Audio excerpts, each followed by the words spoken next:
Shalom, all praise to Yahweh Shemel Shah, double lines to the apostles, GMS. I'm the Allah coming next to another video, and this video is part 4, going into the Apostle Paul's citizenship. So we're in Acts chapter 21, verse 39, but I'm going to start from verse 38. Acts chapter 21, verse 38. Art not thou that Egyptian, which before these days made us an uproar, and led us out into the wilderness 4,000 men that were murderers? We explained that in the last episode, okay? So now verse 39. But Paul said, I am a man which am a Jew of Tarsus, a city in Silesia, a citizen of no mean city. And I beseech thee, suffer me to speak unto the people. So it said, I am a man which am a Jew of Tarsus, a city in Silesia, a citizen of no mean city. First, let's deal with the part when he says a citizen. So he's telling you he's from Tarsus, which is a city in Silesia. And he says, a citizen of no mean city. What does that mean? A citizen of no mean city. First, look it up in the blue letter. See if you can find that in the Greek. Look at the word mean.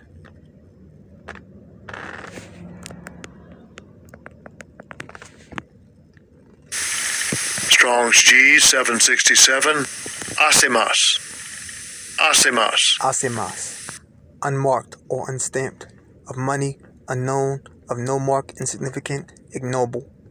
So when he says, I am a citizen of no mean city, what he's saying is, I am a citizen of no mean city, meaning I'm not from an insignificant city. I'm from a significant city. I'm not from an ignoble city. I'm from a noble city. Okay? That's what he means. So he's saying, I'm a citizen of no mean city. I mean, I'm not a citizen of a city with no mark. I'm not from a city that's insignificant. I'm not from a city that's unknown. I'm not from a city that's ignoble. I'm from a city that is known. I'm from a city that has made its mark. I'm from a city that is significant. I'm from a city that is noble.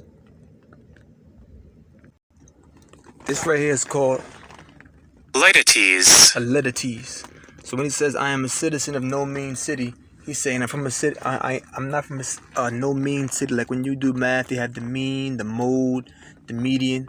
I'm not from a mean city, meaning I'm not from a city that's insignificant. So when he's saying that, that's called a litites, which is an ironic understatement in which an affirmative is expressed by the negative of its contrary. Okay? In which an affirmative, what it is that he's affirming, is expressed by the negative of its contrary. So what's contrary to being a mean city? A great city. And what's the negative of a great city? A mean city. But he's affirming what it is that he's saying by expressing the negative. Okay? An ironic understatement in which an affirmative is expressed by the negative of its contrary. Like if a person was to say, wonderful weather we're having today, right? Wonderful weather we're having. But you're in the middle of a rainstorm, then it's evident the weather is not wonderful. He's expressing the contrary of it being wonderful weather, but it's actually horrible weather. He's being ironic.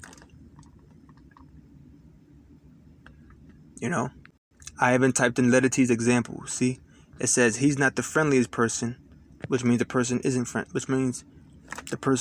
friendly. It wasn't a terrible trip. She's not unkind. They aren't unhappy with the presentation. Not too shabby. Exactly, not too shabby. You see that when a person does well, but you're expressing the contrary by saying it's shabby. Not too shabby. The two concepts are, you get the idea. She's no spring chicken. The two concepts are not unlike each other. It's not exactly a walk in the park. Litites is a figure of speech and a form of understatement in which a sentiment is expressed ironically by negating its contrary. It's negating the opposite. For example, saying it's not the best weather today during a hurricane would be an example of litites, implying through ironic understatement that the weather is in fact horrible. So when he's saying I'm not a citizen of a mean city, he's saying from in fact I'm a citizen of a great city, of a noble city, a known city, a city that has made its mark, a city that is significant, not a city that is insignificant. So that's just some examples. Okay, here's a little more. But that's the gist of it. Your brothers can pause that right there and read it if you want. But let's go back. So now this is back in Acts 21 and 39. It says, but Paul said, I am a man which am a Jew of Tarsus, a city in Silesia, a citizen of no mean city, and I beseech thee, suffer me to speak unto the people. So now we know what you mean by a citizen of no mean city. Meaning, I'm not from this insignificant place. I'm not from this place that's ignoble. I'm from a place that is significant.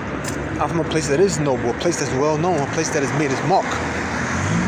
Now it says in Tarsus. Look at the map of Tarsus. Now you see here's a map of Tarsus. See right here? Tarsus is a city in Silesia, just as it mentioned in the scriptures. You see Phrygia, Lycaonia, Galatia, Cappadocia. Right here it says New Testament provinces. Okay? Now this is from Livius.org, Tarsus. It says a Persian statue of a man. Read about it. It says, Tarsus was the capital of Cilicia, situated on the banks of the river Cydnus and commanding the road from the Mediterranean Sea to central Anatolia through the Sicilian Gate. Hittite texts from the 15th century BCE age already referred to Tarsa as the residence of the lord of Quetzalcoatl. Later, the city may have belonged to the realm of Mopsus of Azita Wataya, and in 713, the Assyrian king Sennacherib added the city to his possessions. After the fall of the Assyrian Empire in 612, Cilicia became independent, and Tarsus was the capital of the king, the Silesis. I'm gonna read down a little bit. I'm gonna skip that paragraph. I'm right to the point. Okay. In 333, Alexander the Great, of course it's a BC, Alexander the Great occupied the city and stayed there while recuperating from an illness. It gives you the text right here. But I'm gonna go back, because that's what we're going into right now. After the death of the Macedonian conqueror, Tarsus became part of the Seleucid Empire under the new name of Antioch on the Cydnus. So it was known as Antioch on the Cydnus. Why? Because the Cydnus is talking about the Cydnus River. Right here, see? Make it a little bit bigger.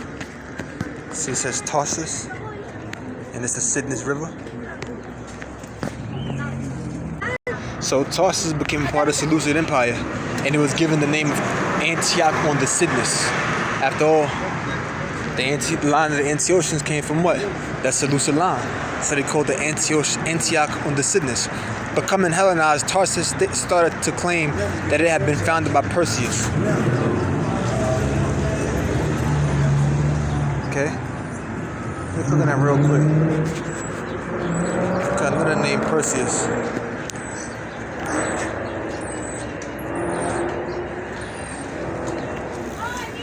It just escapes me real quick. Oh yeah, in Greek mythology, Perseus is the legendary founder. There you go. And build me for the noise in the background. I'm outside right now. Hopefully I can hear me clearly. Continuing on, it says, in 171, the city unsuccessfully revolted against King Antiochus IV Epiphanes, because King Antiochus IV Epiphanes had given it as a present to his concubine, Antiochus. When the Seleucians went down in a series of dynastic conflicts, Tarsus was the capital of the northern part of the empire until the Roman general Pompey the Great added Silesia to the Roman Empire, 66 BCE. The city got its old name again, which is Tarsus, although... real quick, did I read that last part? Okay. The city got its old name again, although after the death of Julius Caesar, it was briefly called Heliopolis. It played a role in the civil wars, and at some stage, all inhabitants were awarded with the Roman citizenship. So now you got inhabitants of Tarsus who were awarded Roman citizenship, right? This was the age of Tarsus's greatest prosperity, and it may be noted that Dio Christentum, who's that? Greek politician and philosopher, and by some definitions, so there we go. He's the Greek politician and philosopher, and one of the first representatives of the second sophistic, which is a Greek cultural movement.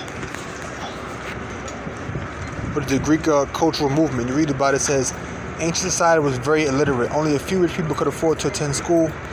So basically, he was, when you go to right here, sophist, he was known as the second sophistic. It says the first to think about rhetorics were the sophists, intellectuals. So basically, he was an intellectual of the second sophistic of that age. One of the first representatives of the second sophistic.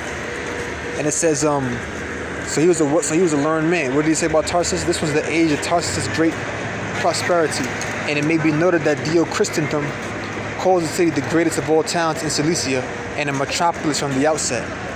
A beautifully paved Roman street with an unusual drainage system of which some 60 meters have been excavated proves that there was money to spend. Envy of Tarsus' wealth may behind the description of the city in Philostratus' Life of Apollonius. Well, I'm not going to read much more into that, but basically he writes something negative about Tarsus when you read a little bit on down. It's based on a text written by someone from Tarsus' neighbor and rival, A-G-A-E-G-A-E. It says, Apollonius found the atmosphere of the city harsh and strange and little conducive to the philosophic life. So basically negative things were written about Tarsus because, Tarsus was known for his wealth. So you have people from rival areas that were jealous of Tarsus. All right? Now, this is a website called carnival.com, and it goes into Mithras, which is a Greek god from the ancient Persian Mithra. I'm not going to read a lot into it, but I'm going to go right to the point that I want to get to, because the point I want to get to is right here. It says the sun god Helios, the Colossus of Rhodes. Tarsus competed with Alexandria and Athens as a seat of great learning during the high civilizations under Greek and Roman rule. Aristarchus of Rhodes, 310 BC to 230 BC, was the first to note that if the sun was larger than the earth, then the earth likely revolved around the sun. Which, the scriptures don't speak about that. Rhodes was affiliated with the heliocentric view, which differed from Plato's widely accepted genocentric cosmology.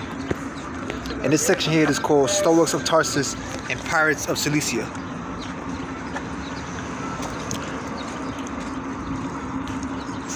All right.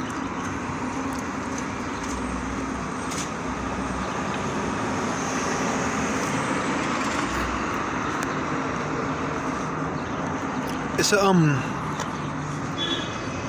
lot of good information here, but I don't really want to read all of this. I'll read a little bit. According to David Ulansey, Mithraism originated among the 20,000 strong pirates of Silesia, Asia Minor equals Turkey, the capital of which was Tarsus. It says, David Ulansey holds, or rather speculates, that in the late 2nd century BCE, a group of Stoics in the city of Tarsus originated Mithraism. There you go. I can read more there. It goes into equinox, goes into the precession of equinoxes. That goes into astrology. But I'm not gonna go into that because I don't want to waste no time. It's from a website that says whowaslikeYouMinistries.org. Where was Tarsus and why was it significant? Most people are familiar with Tarsus as the home of the Apostle Paul. It's only mentioned a few times in the book of Acts, and only about Paul. He's referred to as Saul of Tarsus in Acts 9 and 11. Tarsus, I'm not going to read the scripture. I'm just going to read the information. Tarsus is mentioned again in Acts 9:30, 11:25, 21 and 39, which is what we're going into, and 20:23. In the latter portions of the chapter 21, Paul makes an appeal to the Roman soldiers when he is brought into the barracks by claiming, got it right there, see? We've read that. So this is no mean city. It just says obscure. I mean, you go into view entry on the blue letter. When you click on the word mean, it says obscure. I just didn't read that part. But if you go back and you pause it when I open that little extra box, you'll see when I went to the Greek. Go down. It says he again makes a point to tell everyone that he is from Tarsus when he addresses the Sanhedrin in Acts 22 and 3. Why does Paul mention Tarsus so much and often as a city that should be remembered for its prestige? It is precisely because of how renowned Tarsus was that he used it to make an authoritarian claim. Where is Tarsus? Tarsus was the chief city in Cilicia and was located in the eastern part of modern-day Turkey. It is just off the northern shore of the Mediterranean Sea. Tarsus is about 590 miles, 950 kilometers, from Jerusalem, traveling by land. When Alexander the Great conquered much of Asia, Egypt, and Greece in the 4th century BC, Tarsus was part of that empire. Likewise, during the 1st century AD, when the Roman Empire was at its height, Tarsus was controlled by the Romans. Tarsus is number 3 on the map below. And we know it right here because we went to that map I showed you earlier. Okay? And you know right here will be where the Citizens River is. In this region here. Over here. According to an early tradition recorded by Jerome, Paul moved to Tarsus from from Gishgala in Galilee. Others maintain that Paul was born there. Why was Tarsus so prominent? And we're not going into Jerome, who was another philosopher of antiquity. Why was Tarsus so prominent? What started Tarsus' prestige was the belief that the city was founded by the Greek demigods Perseus and Heracles, or Hercules. In reality, the city was founded after the Trojan War and reached its peak development during Greek and Roman colonizations. Tarsus was an extremely expensive place to live. Then we go into last page, one of the last websites. The city was known for its wealth and had money to spend. According to an ancient writer, in order to be a citizen in Tarsus, a person had to pay 500 drachma, which was a year and a half's wages. As Tarsus was part of the Roman Empire, being a citizen came with special privileges. A Roman citizen was able to appeal after a trial, exemption from imperial service, the right to choose between a local or Roman trial, and protection from degrading forms of punishment such as scourging and crucifixion. Citizens of the Roman Empire, including those from Tarsus, would most likely have carried around clay tablets that functioned as birth certificates or citizenship papers. So we're getting closer to where we're gonna get to. However, a claim of citizenship would most likely have been trusted without the clay tablets, since a false claim would end in death. Tarsus was also a thriving commercial and intellectual center, and known as the greatest of all the cities of Silesia, southern Asia Minor. It not only has a flourishing population, but also is most powerful, thus keeping up with the reputation of the mother city. First century geographer Strabo.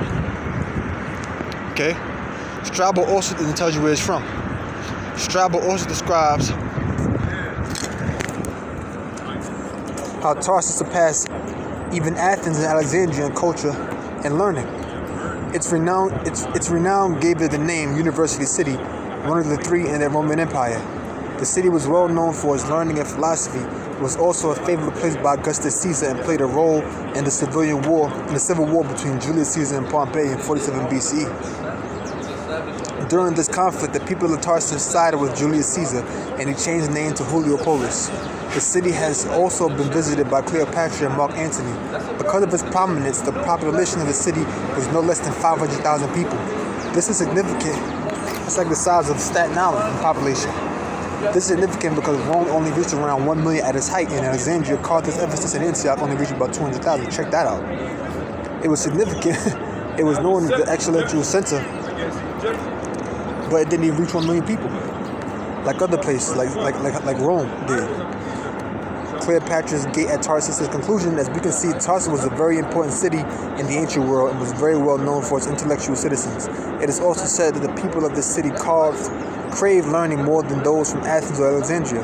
While it played a major role in Roman history, its real claim to fame is being the birthplace home of the Apostle Paul. It is most probably the above reasons why Paul saw fit to mention his homeland when he was being questioned by the Romans and the Sanhedrin. It is also why he knew of the Greek philosophers and could quote them in Acts 17. See that? And that's really how we got to that years ago. Okay, so now we have an idea about the history of Tarsus. Of course, there's a lot more. I just want to touch into it briefly. So continue reading. Says Acts 21:39. But Paul said, I am a man which am a Jew of Tarsus, a city in Cilicia, a citizen of no mean city, and I beseech thee, suffer me to speak unto the people. What is that word there, Tarsus, say in the Greek though? Strong's G 5018. Tarsus. Tarsus says a flat basket belonged to Tarsus, a native of Tarsus. And when you go to Silesia, I just want to touch these Greek words for a second. Strong's G 2791. Cilicia. Cilicia, the land of Cilix, a maritime province in the southeast of Asia Minor, bordering on Pamphylia in the west, Laconia and Cappadocia in the north, and Syria in the east. Its capital, Tarsus, was the birthplace of the Apostle Paul. So now we have an idea of the history of Tarsus. Of course, there's a lot more information that we can go into this information that I encountered over the years that I don't have with me right now, but Lord will, the show go on, I'll probably touch certain on them things. Okay, so let's go finish this up and then let's finish this up. Acts 21:40. And when he had given him license, Paul stood on the stairs and beckoned with the hand unto the people. And when there was made a great silence, he spake unto them in the Hebrew tongue, saying, so I'm going to close there. I'm going to say, oh, praise the Yahweh, Shah, Shah, the Lord, the Positive GMS. I hope you learn something. Shalom.